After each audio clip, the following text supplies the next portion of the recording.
বলেছেন ফালিয়াফরাহু, তোমরা আনন্দ উৎসব করো। আল্লাহ আনন্দ করলে লাভ হবে কি?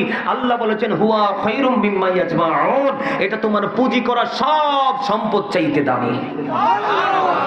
তো নবী কি রহমত না? ওমা আরসালনাকা ইল্লা রাহমাতাল লিল আলামিন। অস্বীকার করতে পারবে? অস্বীকার করলেই কাফের। আছে না?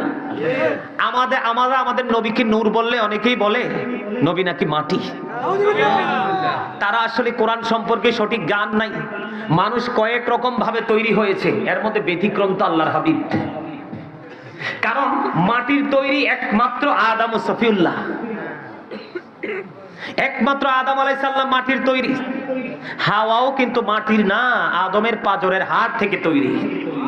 আর আপনি আমি তো মোটেও মাটির না, বাবা মার শুক্রাণু ডিম্বাণু থেকে তৈরি।